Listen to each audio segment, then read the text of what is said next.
You're locked into JJ and Alex.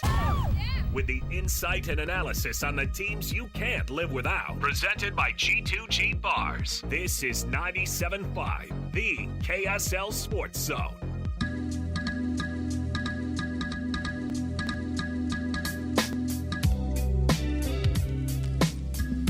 Gliding into the 5 o'clock hour on this Friday. Can't believe 2 hours are down.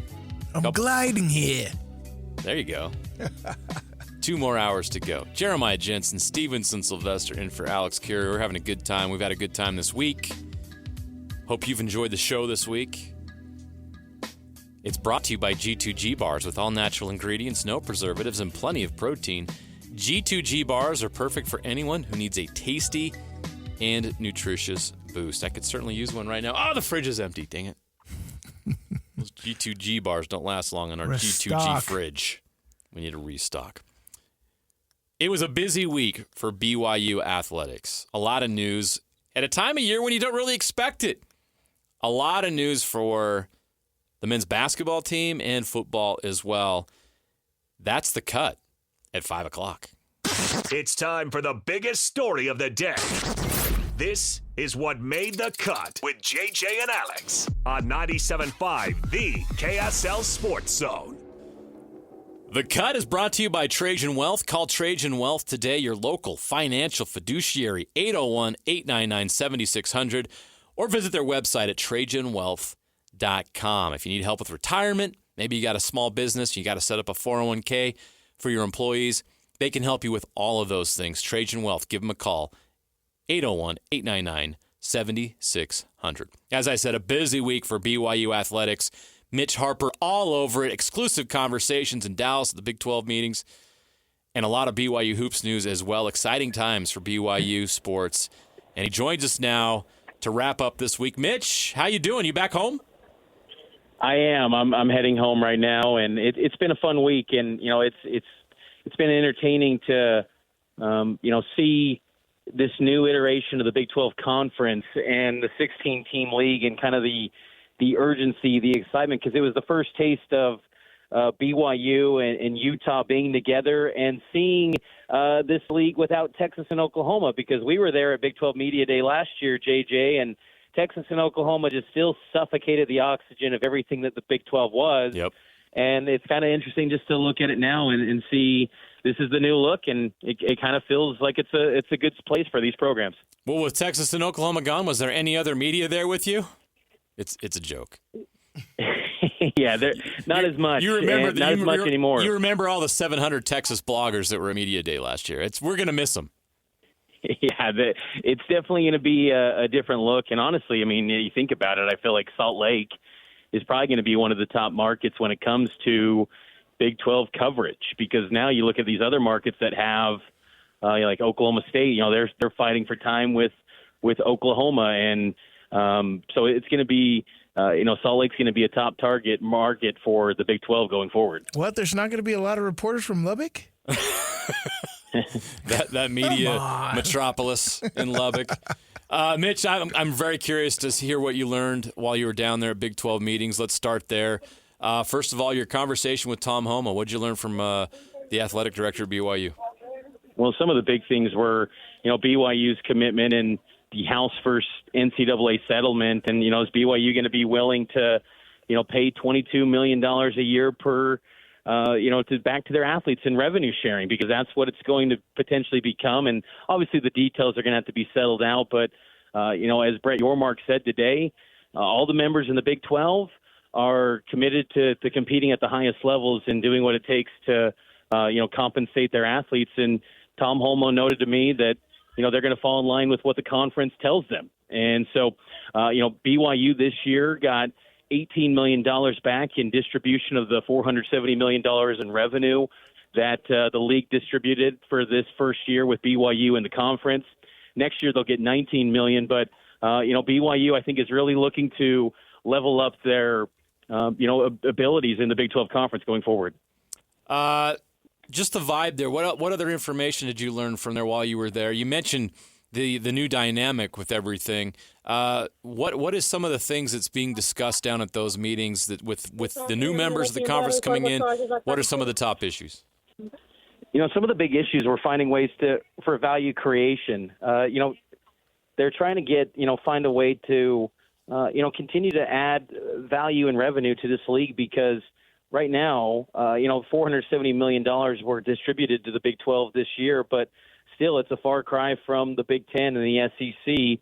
And, so finding ways to maximize your value. And I think a big reason for that is going to be obviously the revenue sharing piece, but, collaborating with ESPN and Fox to put these teams in a spotlight where they can, elevate the brand. I thought it was kind of noteworthy and underrated storyline from the Big 12 this week was the TV kick times, and you're seeing games like TCU versus UCF on Network Fox. I mean, a couple of years ago, that would have never been a network television game. So by not having the Pac-12 involved now, it is allowing more, television premier window spots for this league and potentially elevating the brands of these teams in the conference.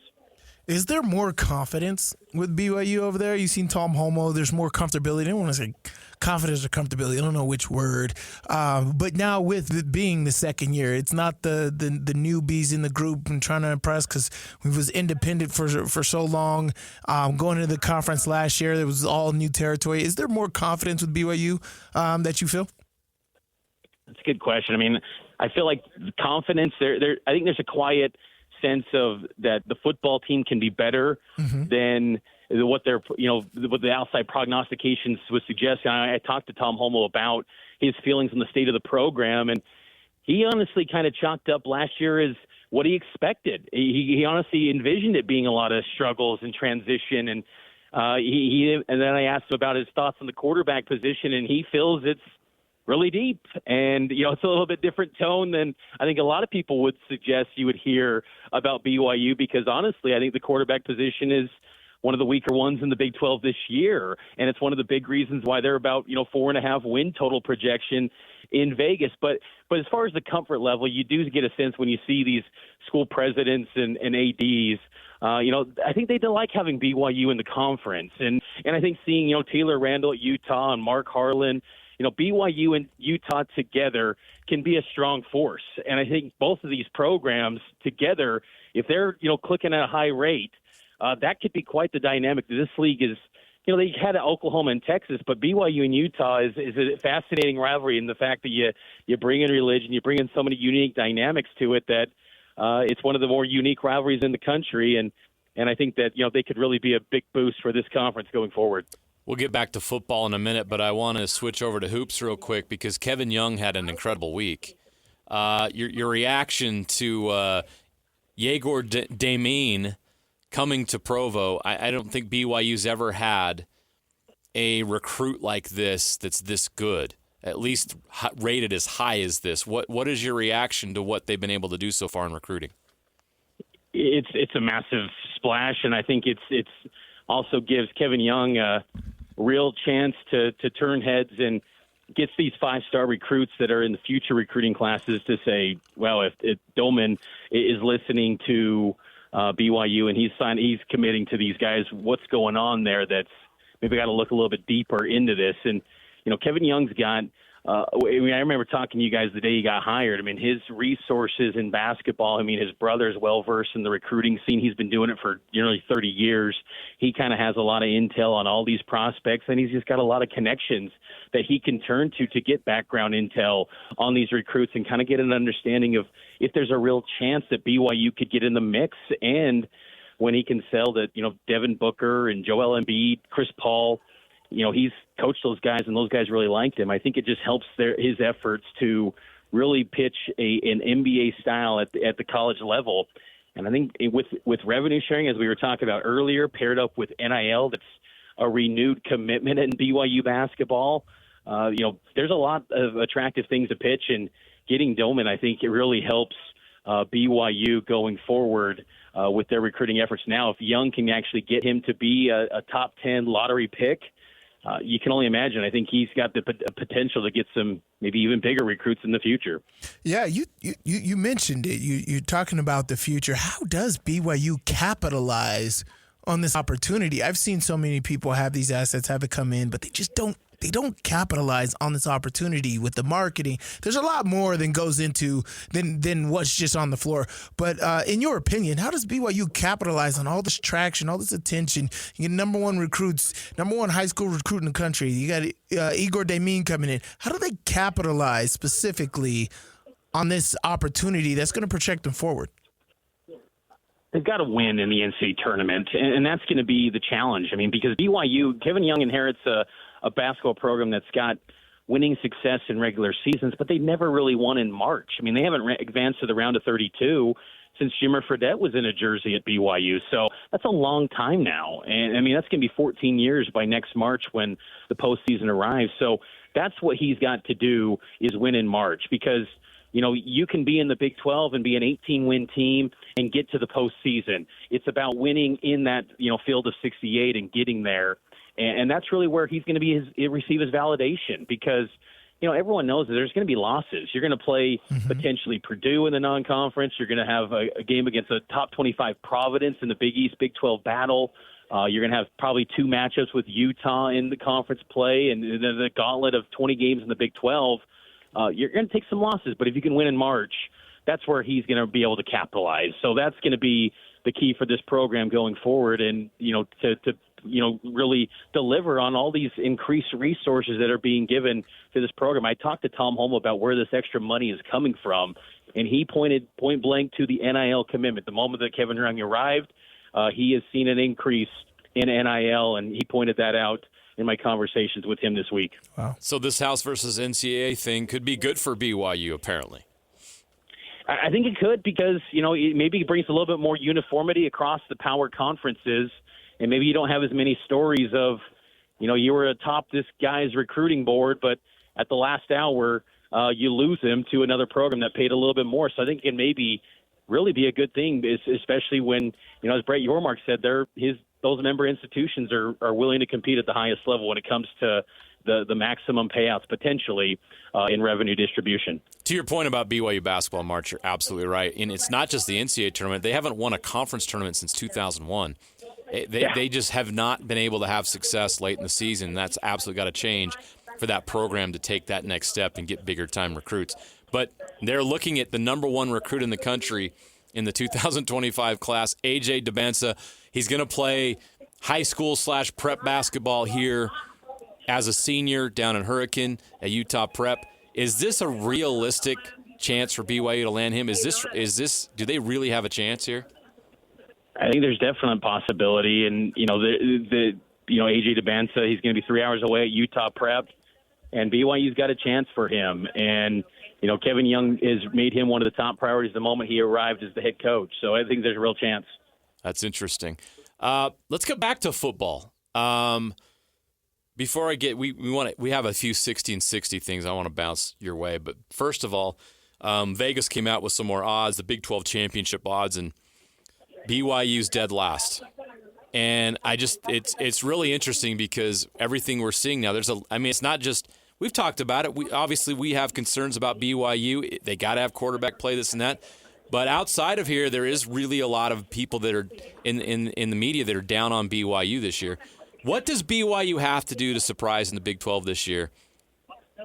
I think they got to win, maybe 4 games. And I think just I don't know if getting to a bowl is maybe a surprise. Maybe it is after what happened last year because there were some real bad performances a season ago. But I think maybe the biggest surprise would be, not getting blown out in any game. Don't go to a West Virginia, or maybe this year's example would be at UCF and get thumped by 30. I don't think anyone expected that because really you look at the history of BYU. I mean, there's not many instances where you just get outclassed and get just dumped. And that happened many times where Iowa State rolls in and it's just a mediocre Iowa State team and they blast you by 30. And same with West Virginia, who ended up being a good team, 9 wins, but still, just the manner in which BYU played and looked like they just didn't belong, that's got to change. So I think, getting to 6 and not getting dominated in a game and being competitive. I think that's always been the calling card for BYU. Remember Kalani's first year was, they lost 4 games, but it was only by a total of 8 points. I mean, that's kind of, they hang around and they're always there in the first full 60 minutes. If they could do that, I think that would be a step in the right direction and maybe surprise folks and say, hey, maybe something really positive is brewing for that football program with Kalani as they kind of get into the heart of the Big 12. Well, do you think in second year with Jay Hill will change that? I mean, yeah, they've been, in these close games. I thought they ended the year pretty strong, having strong performances against Oklahoma and Oklahoma State. But what's going to get them over that hump? They got a couple quarterbacks here, Bohannon. They don't really know who's that quarterback just yet to get them on the offensive strike. But Jay Hill's second year in defense, comfortability there. Everybody knows your second year is a lot better than your first year because of that comfortability. With the roster, the personnel even better. What is it, do you think, that BYU needs to do to win those close games? Some of their best personnel on defense is coming this fall, and that's coming from Jay Hill's mouth. He said that a couple months ago, and some of those players are going to be Safo Akuila at linebacker. They've got Jack Kelly, Sonny Tuwala. They're going to hope it have defensive tackle JUCO transfer Luke Tuomalatai. He'll be kind of a study of, hopefully he's ready for week 1 of fall camp. There's always a little bit of transcript issues whenever it comes to JUCO transfers, but I think in Falatau Satuala from Bountiful, I mean, these are guys that are going to be looked upon to make an immediate contribution. And they felt pretty good about a lot of the personnel coming out of spring. Blake Mangelson switched from defensive end to D tackle. And when Danny Saili left for Arkansas at the end of the spring portal window, I don't think many people around BYU were kind of batting an eye because they feel like Mangelson and John Nelson will anchor that interior and be a really good fit for what Sione Puha and Jay Hill expect from that position group. So I just think they're going to be sound defensively, and I think they have the potential to be really good. And I think there's going to be a lot more pressure. And Jay Hill's made it clear they got to get sacks. He's not ducking from it. Whereas previous regimes they de-emphasize the importance of sacks and the importance of that. Where Jay Hill's like they got to get to the quarterback, and Jack Kelly is someone that can do that. I think Tyler Batty as well. They've got playmakers, and it's just kind of coming together on the defensive side. And I think that side of the ball I'm a lot more optimistic about right now with BYU, that they can, battle defensively. And then it's just a matter of the offense. Let's see what becomes of that quarterback position. And then suddenly you're talking about a team that should be in the mix to go bowling. Okay, let's have a little fun. Hanson Scotty have the 60 and 60 ready for us. Kyle Whittingham, Blake Anderson, Kalani Sitake, and other coaches in the state have submitted their players, and we have a list. I know you've been very busy down in Dallas. I don't know if you have a chance to take a look, but the first thing that stood out to me when I looked at it is there's no BYU quarterbacks on the list. Kalani didn't put any of them on. Were you surprised by that?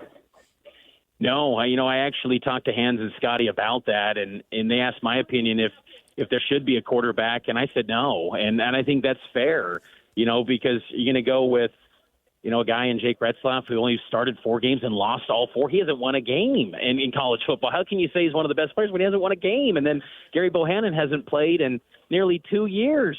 And McKay Hillstead's only played 4 games. So, no, I think it's fair. I mean, it's just – I think you just hear BYU quarterback and you think, oh, yeah, he's going to be top 40, top 30 just because it's a BYU QB. It's going to be a veteran. But that's not the case. I mean, this is a one-of-one type, quarterback unit by BYU standards. And – it's not ideal. I think they would have loved to have last year maybe had a veteran, Jaron Hall return for a COVID year, and maybe they're in a much better place as a program after that. But they're in the spot that they're in after some recruiting misses and a couple recruiting cycles. But if they can find a little bit of continuity from someone, whether it's Retzlaff, Bohannon, McKay Hillstead, even Trayson Bourget, they've got to get something right there to if they want to be, back in the postseason. But I think it's absolutely fair that they're not in the top 60.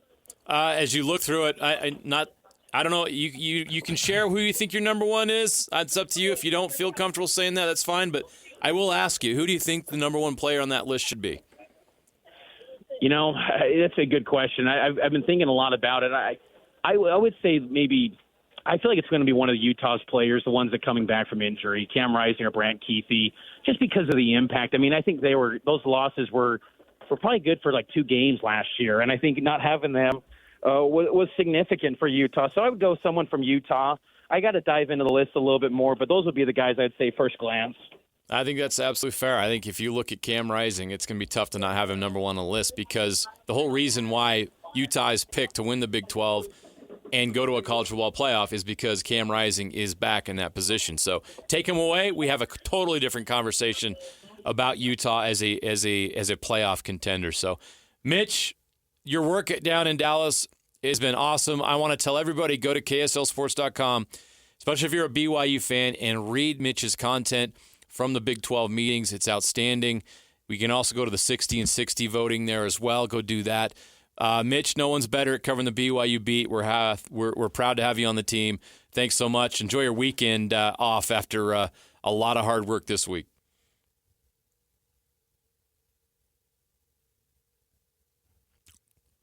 There you go.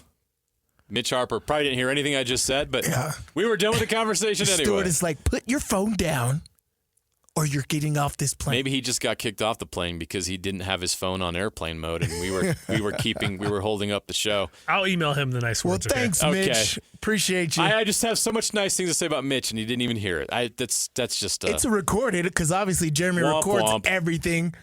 There you go. We're not saying that no more. No. Don't say it. Don't say it. I think show was here. Better climb aboard. I think we need to hear the other one.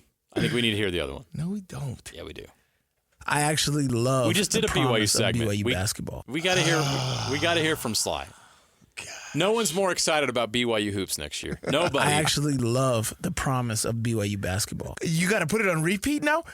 First of all, if they give me courtside seats right there, I actually love the promise of BYU basketball. If you love the promise of BYU basketball, you should buy season tickets next year. It's kind of paining me. That actually hurts every time. Coach Young would love to have you. It just doesn't sound right. No, don't do it again. No. You can wear your red to the game. Go to commercial, dang it. It's okay. Anyway, Mitch is the best. Like I said, go to KSLSports.com. Read all of his coverage from Big 12 meetings. A lot of great stuff. If you're a BYU fan, one-on-one with Tom Holmoe that nobody else has. How House versus NCAA is going to impact BYU. If you have questions about all of that, Big 12 money distribution, Mitch has it all covered. So head to KSLSports.com for that and go vote in the 60 and 60. Join us. Do it objectively. Have fun with that. It's hard, but it's a great exercise to get you ready for the college football season, which we all can't wait for. We got to take a break. JJ and Alex, 97.5, the KSL Sports Zone. All the latest news and notes from the league and the locals in the NFL. JJ and Alex bring you the NFL Blitz on 97.5, the KSL Sports Zone.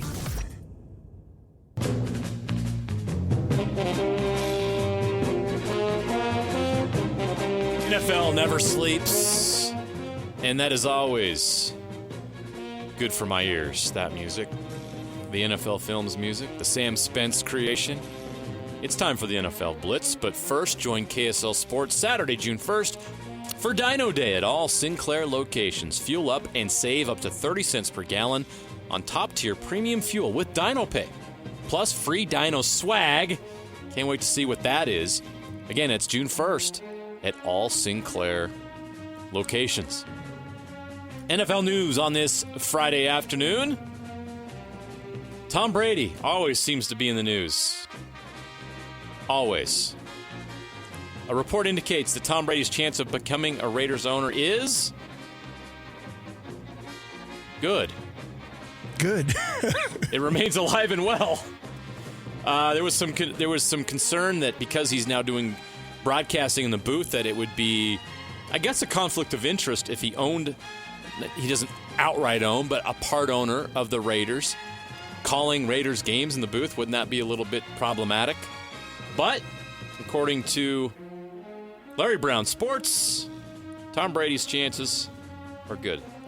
Mark Maskey reported as well. Tom Brady's deal for part ownership of the Raiders has been pending before the NFL Finance Committee since last year. The owners took no approval vote at their meeting last week in Nashville, but a source said there is still a 50-50 chance the deal will be ratified. The next scheduled owners meeting is in October. Tom Brady's deal for Raiders part ownership potentially could be approved then by the owners. There's also a chance, it appears, of a special owners meeting being scheduled this summer, perhaps for a vote on private equity. So, interesting. I mean, Tom Brady part-owning teams in the broadcast booth, even though he's never done that before, making millions of dollars. What do you make of all of it, Sly? That's got to be situational, right? Tom Brady, no matter what it is good for football. For sure. I don't remember the NFL without him. When was it? Well, that's what, right? Was it 98? Last year was the first year he hasn't been in the league since like 2000. 2001. But like, Tom Brady's good for the league. His name is a very simple name, right? Very cliche, but everybody knows exactly who it is. And anytime you bring it up, it's matched with something good with football. You know, all these interviews he was doing this past year, statements, people talking about Tom Brady making a return. Tom Brady's good for football in any capacity. That's why I say it's situational, because that's not the case for everybody. Everybody can't do what Tom Brady is doing. So, like, situationally, business, you want to be equal. But what I was told when I got to the Steelers, you're not equal.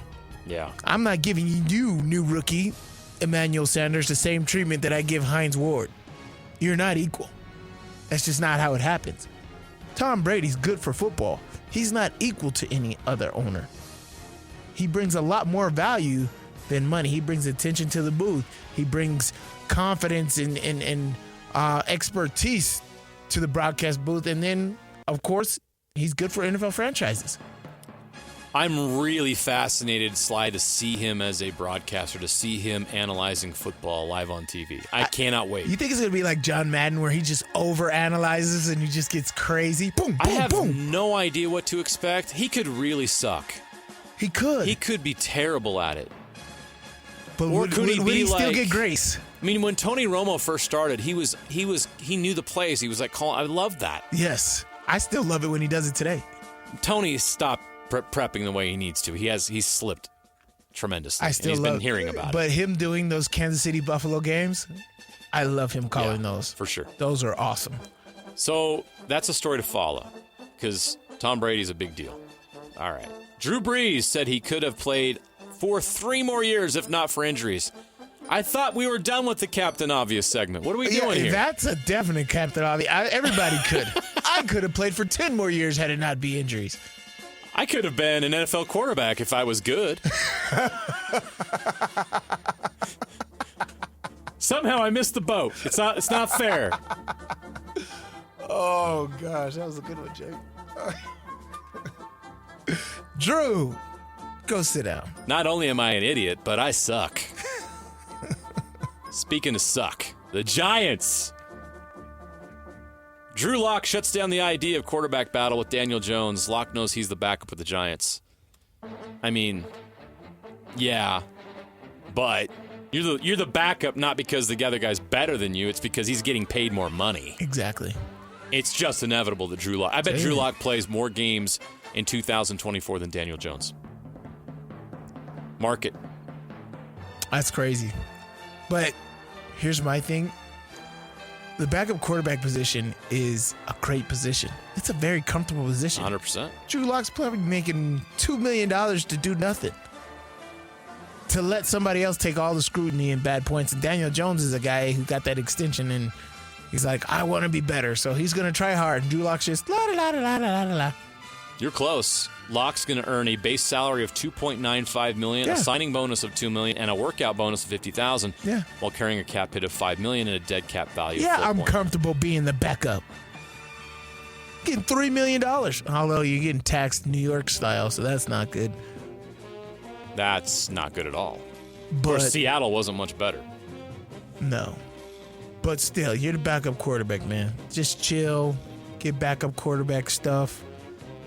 Give gifts to everybody. Dress up like Santa when Christmas comes. You got no responsibilities. It's a good life. Oh, yeah. I hated watching kickers and backup quarterbacks in locker rooms. Just like, you're not doing nothing. Shut up. They're always smiling. It sucks because, they have to fake not smile. Yeah. Get that fake enthusiasm, when we lose. But when we win, they're happier than the guys who played. because everybody's happy, and then they get more happy because they didn't do anything and they won. I'll go on for days with that, but yeah. Here's an interesting story, Sly. Olympic gold medalist in wrestling, Gable Stevenson, has landed a contract with the Buffalo Bills after being cut from the WWE. My question for you is, could Stevenson make an NFL roster as a defensive tackle, making the transition from wrestling? I mean, anything's possible. If he have football background, that's the question. I mean, we've seen this transition. He's never played organized football. Yeah, then no. No, there's no chance. I've seen guys be weight room warriors, right? Squatting 600-700 pounds, benching 500-600 pounds, just looking like a straight monster. And then I go back and watch film from them on the football field, and they're getting tossed like they're a featherweight. I'm just like, it doesn't translate. So, yeah, you're a big guy. Yeah, you do this and that. Football is, and that's why, like, everybody talking about, I can do this, I can do that sport, and Micah Parsons talking about I can go on the basketball court and average 20, I can do this and that. You gotta respect people's sport, people's industry, what people have put all of their life's work into. These guys who are playing on the professional ranks have been playing since they could walk. Christian McCaffrey's highlight tape of when he was a little kid is amazing. So is everybody else's. Lamar Jackson going viral in high school. He's been doing this stuff for a while. You can't just jump from the WWE to football and be good. It's not easy. As I said when we were talking about the 18-game season, the build-up to a game is difficult. And then you got to endure training camp, preseason, season, going through the emotions, the mental emotions of being cut, to not being cut, to playing the business game, to being low maintenance. You don't want to be a distraction in the locker room because you're always in the medical room, in the training room. There's so many things that go into football. You're not just going to make that transition. These guys are mammoths. I'm never going to forget standing next to Bryant McKinney or lining up against Bryant McKinney. 6'8", 6'10", however tall he was, 400 pounds. I'm like, ew. Like he was a giant on Jack and the Beanstalk. What is that? Is Jack and the Beanstalk? A football player so big he made you go, ew. You are huge. How do you get fed? How did your mother feed you in high school? She found a way. Right? He found a way. I just imagine his dinner table looking like the Clump's dinner table every single time. Just crazy to feed that mammoth. He was a big man. These dudes are huge, and they've put in work. Calais Campbell's another one. He's 6'8", beast. Yeah. I don't know. We'll see. You got to see. Anything's possible, as I said, but I don't see it. Anything is possible. KKG. Next story. Teammates really like what they've seen from rookie quarterback J.J. McCarthy during OTAs. Will J.J. McCarthy be the Vikings starting quarterback this year? I don't know who's on their roster. I mean, they got Sam Darnold, Jaren Hall. They give it to Sam Darnold up front. They like what they see. That may just be a headline publicity statement. I don't know. We'll see. I don't know if Sam Darnold can do anything to actually challenge that, because Sam Darnold's track record hasn't been great, and I know they're not guaranteeing him nothing. And if I was the Vikings, I'd want to make sure there's no pressure on JJ.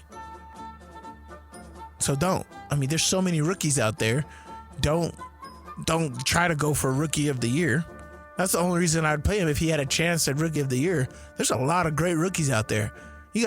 I think Bo Nix is going to have more of a chance at Rookie of the Year than JJ would.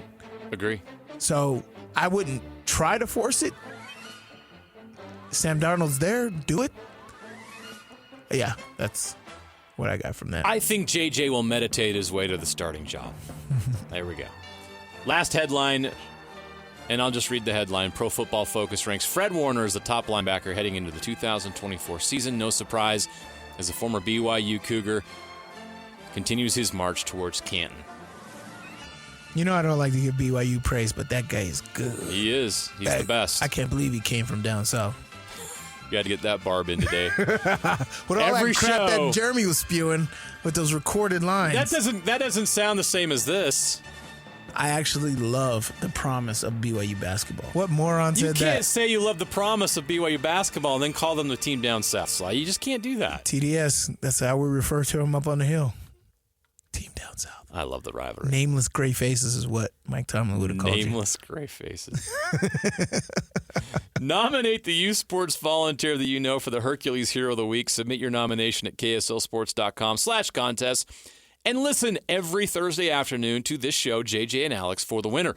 Help us celebrate the efforts of those volunteers making an impact with the Hercules Hero of the Week, sponsored by Hercules, Credit Union, and Beehive Meals. Best and worst is next. JJ and Alex, 97.5, the KSL Sports Zone.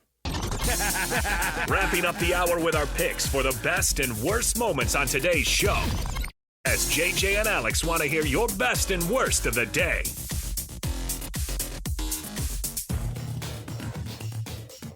You know what the worst of the day is? We're not outside right now.